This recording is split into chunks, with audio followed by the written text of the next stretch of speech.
Welcome back, numismatic stackers. Welcome to a brand new episode. This is about Franklin half dollars, the 1953 Denver elusive Bugs Bunny variety FS401. As you can see, I've been trying very hard to achieve a mint state example with full bell lines. Is ANX incorrect, or are they right? We're gonna end this chapter of my life. So, we're going to look at these coins under the USB microscope so I can show you the Bugs Bunny. I'm also going to go to the website from NGC of Franklin varieties. So, you're going to want to sit back and watch this and see how some of this stuff just got guffed up.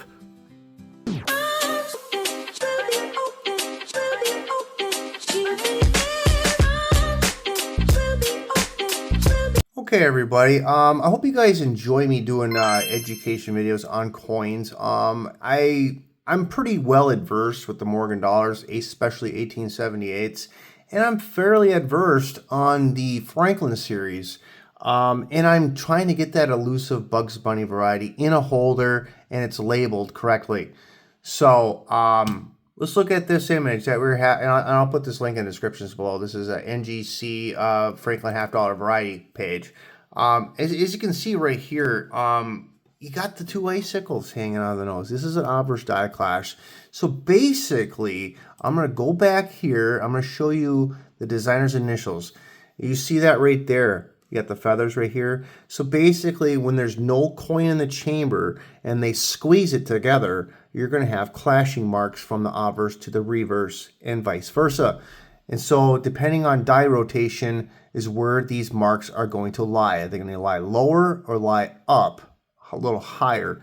You guys know about die rotation, right? Sometimes you guys got to get all excited when you see a coin that's struck 15% off, or the die rotation is 15 degrees off, or sometimes it's flipped all the way around. But again, this is the result. You have these feathers that are poking through the nose, 1, 2. There's early die stage and there's later die stages. So some are valuable, but they have to be strong enough to be attributed. Exactly. Let's look at the lesser valuable variety.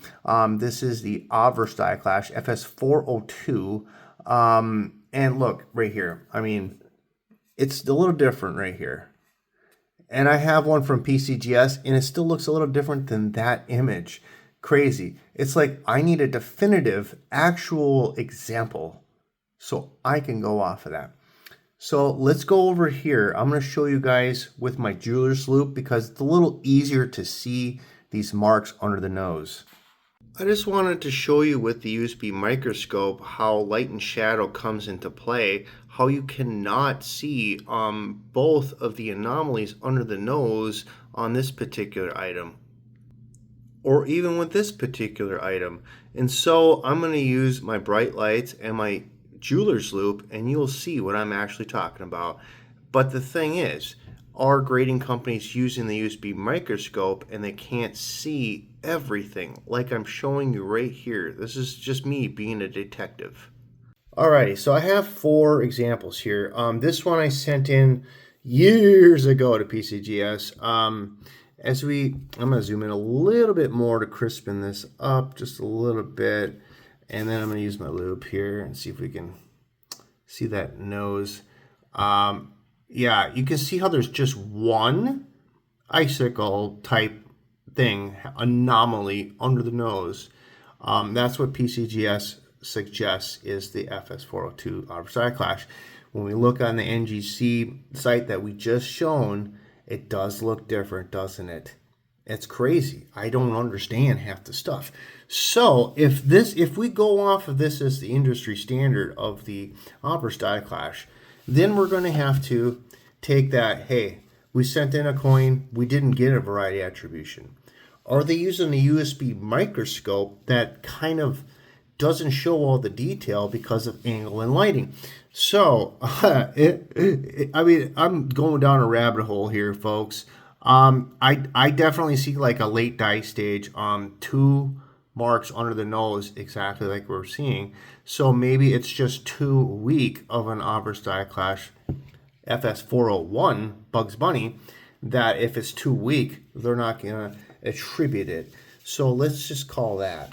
All right, so this one, they actually labeled it FS401 Bugs Bunny, but the problem is it's just not high enough of a grade to add a lot of value. Literally, this coin's like 80 bucks.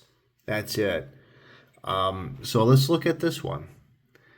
Yes, you can definitely see the two icicles hanging under the nose. Either it's early, middle, or late dye stage.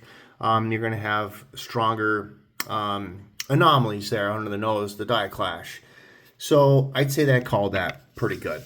But the problem is the value. It's not full bell lines or anything like that, which adds premium. If you guys don't know what that is, you'll see how solid the lines on the bells are all the way across, nice and crisp.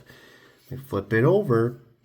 It does have quite a bit of reed marks, which are basically the reeded edge of this coin. Another coin just fell down on it and made those marks. I'd say for the amount of marks on there, a 63 is too good of a grade.